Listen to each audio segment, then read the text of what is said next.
Good afternoon. I'm the old sage, Reverend Lorena Walsh, and I'm coming to you from Celestial Time in Hartsville, Indiana. Today, have an ongoing tarot class, and we're going to be covering the royalty of swords. We only have four sword royalties instead of the five cards, so we also will be doing some comparing with these cards.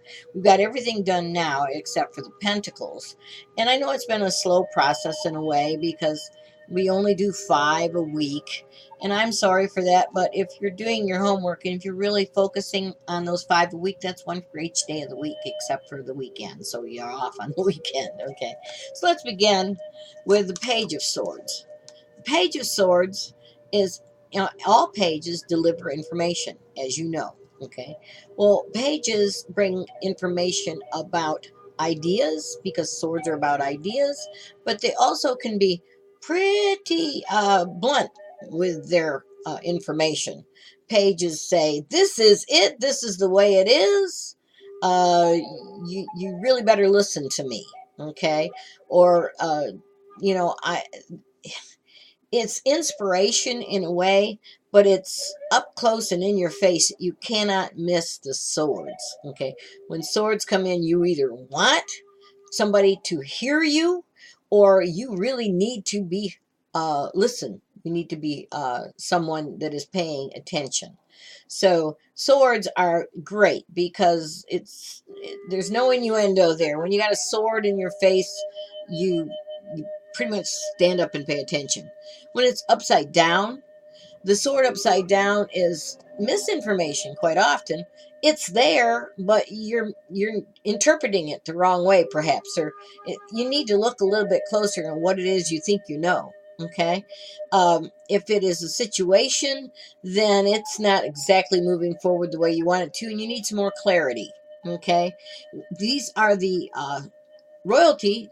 So with the royalty, just as with the higher arcana that we're going to get into later, we pay more attention to these. The pip cards or the 1 through 10 cards, just they give you clarity about what is going on, and either the royalty or the trump cards will tell you a whole lot more about the situation. I don't believe I've ever cast a tarot uh, thing without at least some royalty or at least a trump card. I cannot remember any time when the tarot has ever spoken to me in gibberish, which is what it would be, all about all these little things and nothing really going on. So here we have Page. This is delivering the information.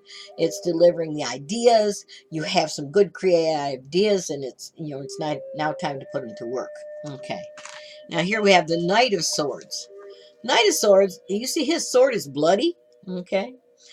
I attribute this quite often to a younger individual that really wants you to hear what he's got to say, and he'd rather be, heard than not. And if you don't listen to him, heads will roll, hence the blood on the sword. Okay. This individual isn't always easy to live with or to be with. And, if there's other cards around it for aggression rank, say the 5 of Swords was over the top of this guy. Well, he wants to kill or be killed. He could be a soldier too, depending on who else is around him, because the sword says my way or the highway. And this is my ideas, or you're going to listen and we're going to do it my way. Okay. Sometimes, though, unfortunately, since he's a knight, he doesn't have all the information. If he happens to be talking to a queen or a king, that sword could end up, being destructive. But here we have the upside down Knight of Swords. Now, knights are also upside down. This is a student too. It can be a student of life. It could be a student of education. It could be a substitute teacher. Okay, when he's right side up. He really wants to be heard, but he can be pretty strict. Upside down, there's confusion in what he's saying and what he's doing and how he's doing it. Okay, so upside down swords, he wants to be heard, but does not necessarily write what he's hearing. And if you have this in a spread, you might not be hearing the right thing, or you might be just trying to stubbornly pushing your agenda forward without really thinking it through. So with swords, all of the swords, you're set up and take notice at the point of the sword. Don't forget that. No matter what sword is there, you take a little bit more notice because you're at the point of the sword. Okay. Now we have the Queen of Swords. The Queen of Swords, you can see her really good here. In this particular, this is Morgan Greer, and she has a crown of thorns. She can be thorny, okay? When I talk about a Queen of Swords, or the energy of the Queen of Swords, the archetype is the matriarch, the knowing woman, the woman that is not very warm and fuzzy, but she's on it. She's smart. She's intelligent. Um, she has what it takes to make it in the business world or any other world. Okay, she's going to have it her way. She's the matron, the matriarch. She can be pretty difficult. Don't cross her. She reminds me of the head nun, with the yardstick. but she's not always mean, but she just knows what she knows, and she's generally always right. Okay. Very smart. Upside down, she just wants to be right. Quite often, she's not feeling heard. She needs a little bit more assertion in her voice and assertion to get her point across, because her point is very valid. Okay, but there is the sword, the Queen of Swords. Upside down is the same. We've still got the same kind of energy. It's just less than, or reversed, or just generally it's coming across sideways is what I call it. But anyway, she doesn't have blood on her sword, so she can be the businesswoman, the woman that's mated in the world, or the will mated world. No matter what her world is, if her world is in a tribe in Africa, she's going to be the queen. Okay, ultimately, she's going to be respected. Okay, even upside down, she's still respected, but you got to walk softly around her. Now, here's the King of Swords. Arguably, the queen is above the king in this, because the King of Swords, he says, I decree, I have good ideas. I'm going to lead my country the way it needs to go. I'm going to see the good of for all, but I'm just going to take over and do it my way. Okay. So here's the King of Swords, smart, a lot of times not real touchy-feely, the Kings of Swords. They haven't got their emotions. A lot of times they're much more mental than they are emotional. They have a bit of difficulty understanding emotional. Sometimes they're even a little Asperger. They're like, yes, this is the facts. I am the professor. Okay. But in a situation where you have a King of Swords, you also, especially if he's upside down, he deals and he rules by being somewhat critical. He's like, no, you can't do it like that. No, are you stupid or what? You'll hear that, especially when I throw this card in. I get this in relationship to a father figure. The father figure here, he didn't show as much love as he was more the general. Okay, but doesn't mean he wasn't a good man. He was a very good man. He could be an excellent leader. Okay, kings are leaders, queens are leaders. We all can be leaders, but what are we leading? This is the patriarch of the family. Okay, so there is the king, and there's the sword. When you see the people cards, some of you may want to always assign them to be people. Some may just want them to be energy. Most of the time, for me, they are people, but not all the time. It just depends on how I feel about the situation when I lay the cards. It is so subjective in so many ways. That's why you can read a book forever and ever about what you're going to do, what this card means. When you pick up a book about what this card means, you're going to get a whole lot more than what I just said. And then you pick up another book and it says something different, but it's along the same line, and on and so forth. Well, that's because, as I've said so often, these are archetypes. Okay. If the reading doesn't call for to be a person, you're going to know it. After a little bit, it won't take you too long to really know Oh, it doesn't feel like that means that this time. It doesn't feel like a person this time. This time it feels like a situation. A situation with a king would be the rules and regulations came down and they're a little more strict and they're kind of complicated and you got to do them just right, or the thing is not going to work. Okay. So supposing I just grabbed the first card off my deck here, and supposing you had the Eight of Cups. Now, we already talked about the Cups card. The Eight of Cups is what? He's moving on. He's moving on. He wants to go or he doesn't want to go. He's got new things to do. Well, if those two cards were together, especially if the king was on top and what was he doing, what crosses a card to me is more about it, what he's doing. Okay. And if I have to have any more information about a card, oftentimes you'll see me cross the cards, and you can too cross them with something else, give yourself some more information.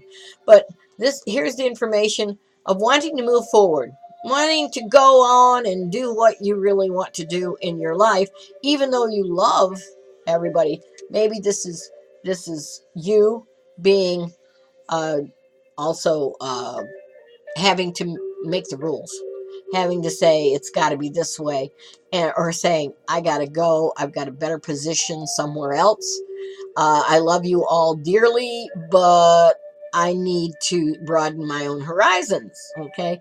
This could be someone that's leaving the family. Heck, it could be someone that has always worked very diligently and has been a professor, and he's now taking another school, or he's moving to Florida, or he's doing something depending on the rest of the situation and who's sitting in front of you. Okay. This could be the person sitting in front of you if you've thrown it and it's the center card. We'll be doing some spreads later on, and where you put the cards is also tells you a lot about what this is all about and what this means. And as I said, your intuition will kick in, and you'll just get a feeling and a sense and a hit of what it needs to be. So supposing here's the Knight of Swords. Knight's thrown down. Before you have an old woman, okay? And the knight is thrown down there beneath her, okay? Wherever you see beneath or behind. And, quite often, that would be a younger, maybe one of her children or someone that she holds dear. But he's right side up. He's the nice, smart as he can be. But he's not very personable. He's doesn't have bedside manner. That could be a blooming surgeon, someone that is going to medical school or something. It just does depend. Then you put the Nine of Cups over the top of that, and you realize, well, here's this college student going to school, and he is smart as he can be, but he's partying too much, and she's worried about it.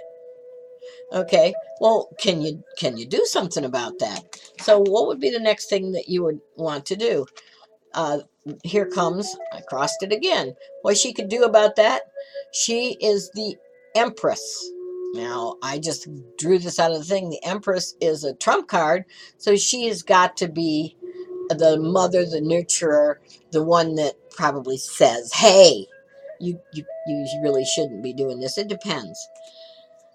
If you have a Knight of Cups over the crossed it, we've already covered the Knight of Cups, then you've got a situation where he's got a friend, and the friend is Rico Suave, and he's trying to get some emotional teaching or coaching from this friend. It might not be the best, but it depends on what all the rest of it is. But there's a tarot picture right there. The tarot picture is the Knight of Swords initially, working very hard and trying to, to be right, but he's partying, and he has another partner there with him that loves to play, loves to party, and is very emotional. Well, lack of emotion attracts emotion. So there's a picture for you. Anyway, there's a lot of that like that. We're going to get through the rest of the suit. We're going to do Pentacles next. And then we're really going to get into the Trump with the higher arcana. So I want you to study these. want you to study all the lower arcana, because a lot of people just jump right into the higher arcana. Okay, I dragged the Empress out just because I grabbed a card, and as a matter of speaking, I just grabbed 3 cards, okay, to show you. One of them was the Knight of Swords. Well, you could say the Knight of Swords is me sitting here learning how to get my ideas and inspiration out to you in a way that you can understand. Well, the 9 of Cups, I'm not drinking too much, but I might be trying to be a little bit too touchy feely, or I'm trying to do it in some way that's too much fun. I probably need to be a little bit more succinct. And then I put the Empress over it, and it says that I am the goddess, I am the Empress, I'm the older mother of everything and everyone. So I'm trying to do this in such a way as you all can find some kind of comfort in your ability to learn this.